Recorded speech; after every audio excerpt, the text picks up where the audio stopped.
बिस्मिल्लाहिर्रहमानिर्रहीम, अस्सलाम वालेकुम। 18 नवंबर का आगाज़ हो गया हफ्ते के दिन का, लेकिन कल बात करेंगे जुमे के दिन की। जुमे का दिन जो है वो अक्सर व बेशतर शरीफ ख़ानदान पर भारी साबित होता है और कल का दिन भी शरीफ ख़ानदान पर भारी था। उसकी वजह यह है कि मैं ये समझता हूँ कि ये उनके होम ग्राउंड पर उनको दूसरी बड़ी शिकस्त थी और उनका वो भरम टूटा है। लेकिन आप में से कुछ लोग कह सकते हैं कि नहीं, ये दूसरी नहीं, ये तीसरी शिकस्त थी। मैं जो शिकस्त की बात कर रहा हूँ वो चैनल 24 में जो इलेक्शन हुए उसमें शिकस्त हुई। अब जो सर्वे जो दी न्यूज़ ने करवाया है, जंग ग्रुप ने करवाया है, मीशकिल रहमान साहब ने करवाया है, उसका जो नतीजा है वो आपके सामने रखना है। वो तो मुख्तसर सी बात करेंगे क्योंकि उस पर बहुत ज़्यादा सोशल मीडिया पे बात हो चुकी है। लेकिन इस सारे में जो लग रहा है वो यही है कि मियां नवाज शरीफ भी इलेक्शन के डिले के हामी हैं और वो चाहते हैं कि इलेक्शन डिले हो। वो क्यों चाहते हैं, उसकी वजूहत क्या है, मुमकिन वजूहत पर बात करते हैं। देखें, मैं क्यों ये समझता हूँ कि ये दूसरी बड़ी शिकस्त है। वैसे आप में से कुछ लोग कह सकते हैं कि तीसरी शिकस्त इसलिए है कि लाहौर का जलसा वो भी पिट गया। लाहौर वो शहर जिस लाहौर पे 70% पंजाब का बजट सिर्फ लाहौर पर उन्होंने खर्च किया, और आज जो लाहौर में आप स्मोक भुगत रहे हैं, ये जो लाहौर के सीने में जो सरिया और सीमेंट ठोंका है इन्होंने, ये आज आप उसको भुगत रहे हैं। जो तबाही और बर्बादी इन्होंने की है, जो पूरे पंजाब का बजट उठाकर सिर्फ लाहौर पर खर्च कर दिया और फिर पूरे पंजाब में जाकर कहा कि जिसने तरक्की देखनी है वो लाहौर आ जाए, जिसको रोज़गार चाहिए वो लाहौर आ जाए। और बजाय इसके कि छोटे छोटे शहरों में कुछ प्रोजेक्ट्स बनाए जाते, लोगों को उनके जो है वो अपने शहरों में उनको रोज़गार के मौके फराहम किए जाते, लेकिन पूरे पंजाब का बजट शहबाज शरीफ ने सिर्फ लाहौर पर खर्च किया, जिस वजह से लाहौर रहने के काबिल नहीं रह गया। और आज वहाँ पे स्मोक की सूरत हाल आपके सामने, और आज भी सिर्फ ड्रामेबाजी हो रही है। ये शहबाज स्पीड की तरह मोहसिन स्पीड एक ड्रामा बनाया गया है, कोई काम प्रैक्टिकल नहीं हो रहा और हर आने वाले दिन के साथ मज़ीद तबाही और बर्बादी हो रही है लाहौर की और उसके गिर्द इलाकों की। और अब तो ये सारा मामला आगे बढ़ता चला जा रहा है और उस वक्त जब कभी दुरुस्त अंदाज में मामला चलेंगे और मेरिट पे बात होगी, आइन कानून कायदे ज़ाब्ते और असूल की बात होगी, तो पता चलेगा आपको कि कितनी तबाही और बर्बादी हो चुकी है। और इस वक्त जिस वक्त से हम गुजर रहे हैं, अगर वाकई आवाम के लिए फ़ैसले किए जाते और किए जाएं तो उस बड़ी तबाही और बर्बादी को कुछ अरसे के लिए टाला जा सकता है, रोका जा सकता है, लेकिन वो चीज़ें नहीं हो रही। और शहबाज शरीफ साहब ने बड़े बड़े प्रोजेक्ट्स जो हैं वो बहुत से शहरों से उठाए और उठाकर और लाहौर में आकर और लगा दिए। इससे को लाहौर वालों का फ़ायदा नहीं हुआ, इससे लाहौर वालों को नुकसान हुआ है। सबसे मेन चीज़ क्या होती है, इंसान की ज़िंदगी है ना, और ज़िंदगी के लिए आपको आप हर वक्त सांस तो लेते ही है ना, आपको उस हवा में, उस फ़िज़ा में तो रहना ही है। अगर वो हवा और फ़िज़ा ही रहने के काबिल नहीं रहेगी तो बाकी तो सारी चीज़ें छोड़ दें। आपने सहूलियात की जो रश लाहौर में पड़ गया है, जो वहाँ पर ट्रैफिक है, ये सारी चीज़ें सब किया धरा जो है वो शहबाज शरीफ का है, क्योंकि इनको लाहौर से इतनी मोहब्बत थी कि हमने सब कुछ लाहौर में करना है। और उस 70% पंजाब का बजट जिस लाहौर पर खर्च किया, उस लाहौर से कितने एक लोग निकले जिस दिन इनका जलसा थी 21 अक्टूबर को। वो डॉन अखबार ऑलरेडी लिख चुका है कि पूरा लाहौर बेखबर था उस दिन, पूरा लाहौर जो है वो पुरसकून था, सिर्फ लाहौर के कोने में सारी ये ड्रामेबाजी अदाकारी जो है वो हो रही थी। लेकिन कुछ लोग उसमें कह सकते हैं कि जो भी है यार, बंदे चाहे पकड़ धकड़ के लाए, दिहाड़ी वाले लाए, खाने के उसके ऊपर लाए, लोगों को लालच देकर लाए, झूठ बोल कर लाए, फ्रेब करके लाए, पैसे देकर लाए, मजदूर लाए, जो भी किया, लेकिन मैं उसमें नहीं पड़ता, जैसे तैसे भी इन्होंने जलसा कर लिया। लेकिन दो इनकी जो शिकस्तें हैं ना वो बहुत मैटर करती हैं। पहली चैनल 24 में हर साल इलेक्शन होता है, हर आम इंतखाबात से पहले वो एक इलेक्शन कराते हैं, हर साल तो नहीं, हर आम इंतखाबात से पहले चैनल 24 और सिटी न्यूज़ जो ग्रुप है वो पूरा एक इलेक्शन कराता है। उन्होंने जो इलेक्शन कराया, सलीम बुखारी साहब उसके चीफ इलेक्शन कमिश्नर थे, और वो भी को मुख्तलिफ चीफ इलेक्शन कमिश्नर नहीं थे, सिकंदर सुल्तान राजा साहब की तरह के ही थे। और आप अंदाज़ा लगाएं कि एक उस चैनल का इलेक्शन, जो चैनल इस वक्त शरीफ ख़ानदान के मतलब आपके लिए फ़ैसला करना मुश्किल हो जाएगा कि अगर आप कहें कि जंग ग्रुप ज़्यादा करीब है या चैनल 24 और ये ग्रुप ज़्यादा करीब है, तो मुश्किल हो जाएगा फ़ैसला करना कि कौन ज़्यादा करीब है। यानी दोनों, कुछ लोग कहेंगे कि जंग ग्रुप ज़्यादा करीब है, कुछ कहेंगे नहीं, ये हर एक के अपने पास अपने दलाइल हैं। यानी दोनों ही इस वक्त शरीफ ख़ानदान के घर के अगर कोई दो चैनल कहें तो वो जंग जियो ग्रुप है और एक ये सिटी न्यूज़ ग्रुप है। और जिस तरह से चैनल 24 के इलेक्शन हुए, उनके एम्प्लॉयज़ ने वोट डाला, वो इतना बड़ा फ़र्क था कि देखें 19 से 20 हो जाता है, 18 से 20 हो जाता है, 17 से 20 भी चलो आप कर लेंगे, आप 5 से 20 कैसे करेंगे, आप 4 से 20 कैसे करेंगे। हर चीज़ की नंगे होने की, गंदे होने की एक हद होती है। आप कितने के नंगे हो सकते हैं, कितने गंदे हो सकते हैं, ये तो बिल्कुल कुछ नहीं बचा जो ये इलेक्शन हुआ। चैनल 24 इसलिए वो, और मैं आगे चल के आपको इस सर्वे के पहले बता देता हूँ। ये सर्वे मैं बहुत डिटेल में इस पर बात नहीं करूँगा क्योंकि इस पर बहुत ज़्यादा आप सुन चुके होंगे कि ये जो दी न्यूज़ ने जो सर्वे कराया है उसके जो नताइज हैं उनके मुताबिक पंजाब में पीटीआई की पॉपुलैरिटी 41% है और नून लीग की 28% है और पीपल्स पार्टी जो है उसकी 4% है, यानी 13% ज़्यादा है पीटीआई की पॉपुलैरिटी पीएमएलएन से, यानी इतने भारी मार्जिन के साथ इनके मुताबिक। ये इस सर्वे से मैं इत्तेफाक नहीं करता, मैं वजह आपको बताता हूँ। सिंध में पीटीआई 36% और पीपल्स पार्टी 35% और नून लीग 3%। एमक्यूएम यहाँ पे जो है वो कहीं नहीं है, एमक्यूएम के शायद ऊपर इन्होंने दिया वो एमक्यूएम 2%, यानी 3 और 2 5% बनता है इनका मिला के। पीपल्स पार्टी 35% और जो पीटीआई है वो अकेली 36%। उसके बाद आ जाए केपीके 69% पीटीआई, 12% पीएमएलएन और 2% Peoples Party. Balochistan 36% PTI, 18% Peoples Party और 11% नून लीग। आप ये अंदाज़ा लगाएं कि कोई दूर दूर तक मुकाबला नहीं है। लेकिन मैं पंजाब का आपको बता दूं, मैं इसे बिल्कुल इत्तेफाक नहीं करता कि जो इन्होंने 41% पीटीआई का है और 28% नून लीग है, ये इन्होंने कम फ़र्क डाला है, इन्होंने चीज़ों को मैनेज किया है बिल्कुल उसी तरह से जैसे असदुल्ला खान साहब ने बताया है कि एक टीवी एंकर ने एक जगह जाकर प्रोग्राम किया और फ़र्क जो था वो शायद 85 और 15 का था, यानी 85% पीटीआई थी और 15% नून लीग थी, और उन्होंने फिर मैं ख्याल को 60% पीटीआई की और 40% नून लीग की, इस तरह से उन्होंने मैनेज किया। ये चीज़ें हो रही हैं क्योंकि देखिए मुझे याद है कि जब हम 17 जुलाई के इलेक्शन को देख रहे थे और ग्राउंड पर जाके कवर कर रहे थे, लोगों से पूछ रहे थे, तो यकीन करें क्योंकि हमारे ऊपर पहले ही छाप थी कि हम प्रो पीटीआई हैं और हम पीटीआई को, उनके नैरेटिव को सपोर्ट करते हैं और हमने तो पीटीआई को जितवाना है।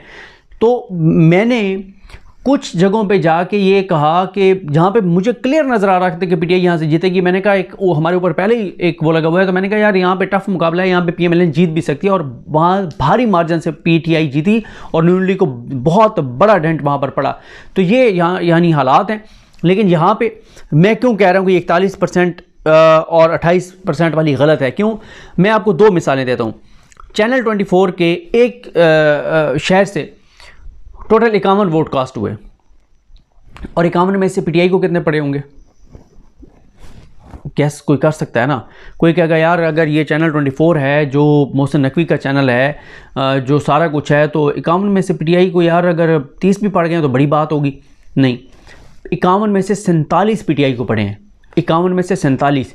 और मैं शायद पहले भी एक वीडियो में हवाला दे चुका हूँ, मेरी एक यूनिवर्सिटी के बैकवर्ड इलाके की यूनिवर्सिटी के एक लेक्चरर से, प्रोफेसर से मुलाकात हुई और उन्होंने मुझे बताया कि मेरी क्लास में 52 स्टूडेंट हैं, 52, और कहते हैं कि मैंने वोटिंग कराई तो उनमें से 52 में से 48 स्टूडेंट्स ने कहा कि हम पीटीआई को वोट देंगे। 52 में से 48, दूर दूर तक कोई मुकाबला नहीं है।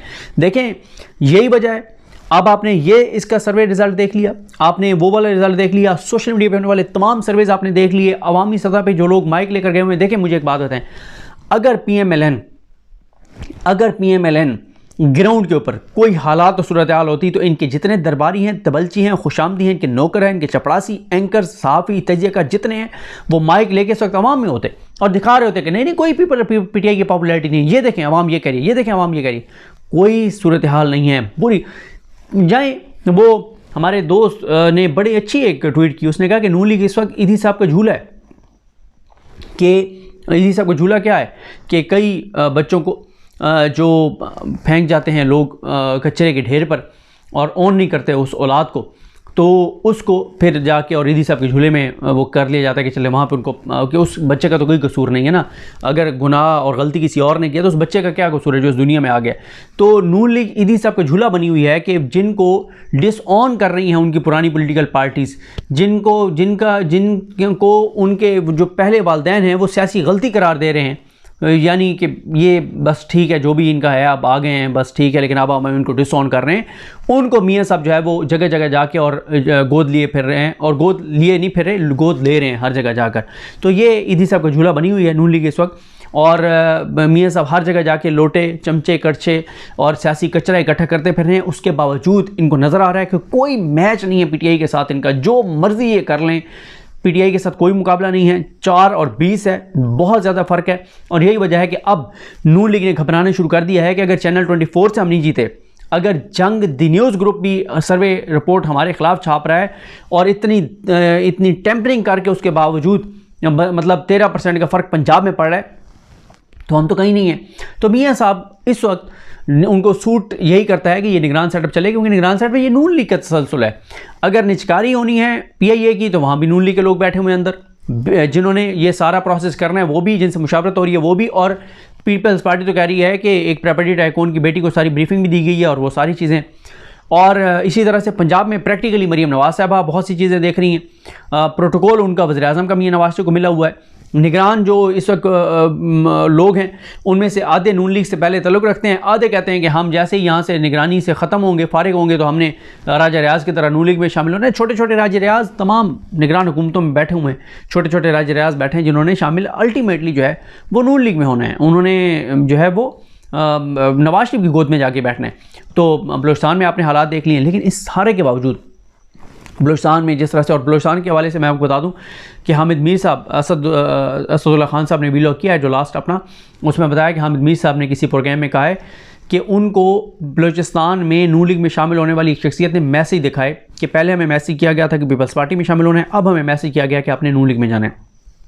और साथ ही देखें, बहाना कोई भी बने, ये भी असदुल्ला खान साहब ने अपने व्लॉग में बताया कि हामिद मीर साहब ने उसी प्रोग्राम में ये कहा है कि PCB ये कर रहा है कि फरवरी में होने वाला PSL जो है वो शिफ्ट कर रहे हैं UAE, कह रहे हैं कि पाकिस्तान में हालात उस वक्त बहुत ख़राब होंगे। तो हामिद मीर साहब ने ये सवाल उठाया है कि PCB को, ज़कात अशरफ साहब को अभी से किसने बता दिया है कि फरवरी में पाकिस्तान में हालात इतने ख़राब होंगे कि यहाँ पे PSL नहीं हो सकेगा। और हामिद मीर साहब का यही है कि काजी फैसल साहब को बुला के पूछना चाहिए ज़कात अशरफ को कि तुम्हें किसने बताया है कि पाकिस्तान में इतने हालात फरवरी में ख़राब होंगे, और अगर 3 शहरों में PSL नहीं हो सकता, यानी लाहौर, कराची और इस्लामाबाद में, तो फिर आप बाकी तो फिर आप छोड़ देना, फिर पूरे पाकिस्तान में इलेक्शन कैसे होगा अगर जो है वो 3 शहरों में PSL नहीं हो सकता। तो ये हालात हैं। नून लीग चैनल 24 रिज़ल्ट अनाउंस नहीं होते, आज तक अनाउंस नहीं हुए। दी न्यूज़ ने सर्वे छाप दिया है, ग्राउंड पे जो जा रहा है, इसीलिए आपको पता है ना कि इस वक्त चैनल्स के ऊपर तो बहुत ज़्यादा सख्ती है कि चैनल्स में लोग जाके नहीं सर्वे कर सकते, और अगर करेंगे तो उसको बैलेंस करके चलाएंगे और बहुत कम मार्जिन करके चलाएंगे, ज़्यादा मार्जिन वो नहीं वो बता सकते और दिखा सकते, जो यानी ग्राउंड रियलिटी नहीं बता सकते और दिखा सकते, बाकी चीज़ें नहीं हो सकती। तो मियां नवाज शरीफ को ये सूट करता है कि निगरान सेटअप चलता रहे। और देखें, मसला ये है कि अभी KPK में निगरान वज़ीर आला जो हैं वो फौत हुए, तो एक और निगरान वज़ीर आला आ गए हैं। तो क्या किसी अदालत ने पूछा है कि आइन में क्या लिखा हुआ है, कानून में क्या लिखा हुआ है, मुशावरत हुई या नहीं हुई, क्या उनका पैमाना था? किसी ने नहीं पूछा ना भाई, नीचे की अदालतों को भी आपको पता है। और क्योंकि इस वक्त नवाज शरीफ एक ही सूरत में आ सकते हैं अगर अदालतों के ज़रिए को गेम हो जाए, अगर कोई कानून के अंदर कोई ऐसी चीज़ हो जाए, क्योंकि ऊपर काजी फैसल साहब बैठे हैं, नीचे आमिर फारूक साहब बैठे हैं, किसने पूछना है? किसी ने नहीं पूछना कोई, क्योंकि यहाँ पे अवाम का कोई लेना देना नहीं है, चंद जजेस हैं जिनसे चीज़ें करवानी हैं। तो ऐसी कोई चीज़ करके आ जाएँ, निगरान वज़ीर-ए-आज़म को हटाएं, इसको काकड़ साहब को, और मियाँ साहब को बिठा दें, बात ख़त्म हो जाएगी। वो आएँ, अपनी काबीना लाएँ, पहले भी आधी से ज़्यादा काबीना उन्हीं की बैठी है, बाकी भी अपने बंदे जिनको लाएँ और पाकिस्तान को चलाएँ। मतलब ये तो कोई तरीका नहीं है ना कि अरबों रुपए भी लगेंगे पाकिस्तान के अंदर, एक इतनी बड़ी इलेक्शन कंपेन सारी, और फिर बिठाना उसी को है, सुपर लाडले को, जो अनोखा लाडला, सुपर लाडला, मुख्तलिफ नाम चल रहे हैं, लेकिन मैं नामों से इत्तफाक नहीं करता क्योंकि ये महज़ब नाम है चाबी वाले खिलौने के लिए। मैं आजकल नाम की तलाश में हूँ कि कोई अच्छा सा नाम होना चाहिए जिससे सही अक्कासी होती हो, सारे सलैरियों की। ये सुपर लाडला, अनोखा लाडला, ये नाम लाडला, सुपर लाडला, अनोखा लाडला, ये कोई नाम नहीं है। नाम को तगड़ा सा अच्छा सा होना चाहिए जो अक्कासी करता हो, रिप्रेजेंट करता हो इस सारी जो इस सारी सूरत हाल है उसकी नुमाइंदगी कर सके, उसकी अक्कासी कर सके, उसकी निशानदेही कर सके, उसकी कोई मंजर कशी कर सके। कोई ऐसा नाम जो है वो होना चाहिए। ये कोई नाम नहीं है जो नाम अभी तक दिए जा रहे हैं। तो इसलिए मियां नवाज शरीफ को जब थोड़ा सा आगे चल के मज़ीद ये नज़र आएगा कि हालात बहुत ही ज़्यादा ग्राउंड के ऊपर मेरे ख़िलाफ़ हैं, और तो वो ये निगरान सेटअप का तसल्सल चाहेंगे, क्योंकि इसमें उनको फ़ंड्स भी उनको मिल रहे हैं, काम भी उनके हो रहे हैं, पीटीवी में भी उनके बंदे भर्ती हो रहे हैं, नैब केसेस उनके जो खुले थे वो भी निगरान हुकूमत चली गई है, और मिलिट्री कोर्ट्स के ऊपर भी निगरान हुकूमत चली गई है, क्योंकि मियां नवाज शरीफ नून लीग चाहते हैं, मरीम नवाज ये चाहती हैं कि पीटीआई के लोगों के जो हैं वो मिलिट्री कोर्ट्स में ट्रायल हों और इनको बहुत सख्त सज़ाएँ हों, और ये जो है वो लंबे अरसे के लिए जेलों में रहें। इमरान खान का हवाले से वो चाहते हैं कि वो लंबे अरसे के लिए जेल में रहें, वो भी सारा कुछ नैब कर रही है। तो हर इदारा इस वक्त मियां नवाज शरीफ की मंशा, मर्ज़ी, ख्वाहिश के मुताबिक चीज़ें कर रहा है। तो मियां साहब को क्या मसला है, ये चलने नहीं इसी तरह से निज़ाम। अब देखें ना, उनको जिस तरह से जो उन्होंने शुरू कर दी है विज़िट चैम्बर ऑफ कॉमर्स, फ़लाँ वो सारी चीज़ें। लेकिन मैं आपको एक चीज़ बता दूँ, बहुत ज़्यादा दबाव भी है।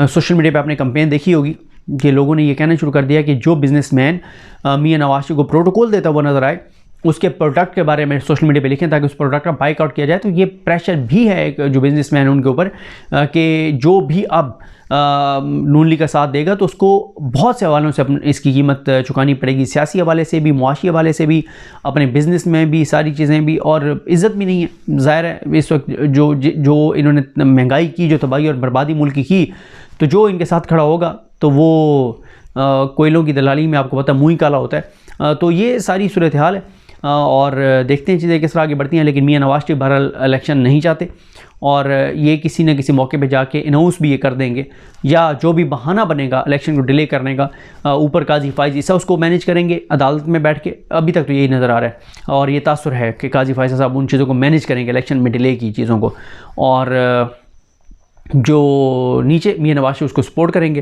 पीपल्स पार्टी की इतनी सियासी औकात नहीं है कि वो कोई चूंचना कर सकें। आपने पहले देखा था बिलावल भुट्टो जरदारी बहुत उछले थे, 90 दिन में इलेक्शन होने चाहिए, 90 दिन में इलेक्शन होने चाहिए। जरदारी साहब का एक बयान आया तो बिलावल साहब ने कहा कि मैं अपने वालिद की घर की बातों में बात मानने का पाबंद हूँ, पार्टी के मामलात में नहीं। 90 दिन में इलेक्शन होने चाहिए, हम लाहौर में सीसी करेंगे, ये कर देंगे, वो कर देंगे, कानूनी हिकमत अमली अपनाएंगे, सियासी हिकमत अमली अपनाएंगे, सड़कों पर आएंगे, अदालतों में जाएंगे। फिर क्या हुआ? फिर एक ही बयान आया था लाहौर सीसी से कि जरदारी साहब ने, पहले बयान आया कि जरदारी साहब ने कहा कि इलेक्शन कमीशन पर पूरा एतमाद है, और इलेक्शन कमीशन जो है हल्काबंदियाँ कराने के बाद इलेक्शन कराए, और साथ ही सीसी के इजलास के बाद आया था कि लेवल प्लेइंग फील्ड के लिए आसिफ अली जरदारी कंसर्न क्वार्टर्स के साथ बात करेंगे, और ये इख्तियार आसिफ अली जरदारी को दे दिया गया है। तो ये हालात हैं, ये वाक़यात हैं। मुझे अपनी दुआ में याद रखें। लखनी मोहम्मद साहब का हमें नसरो। अल्लाह हाफ़िज़।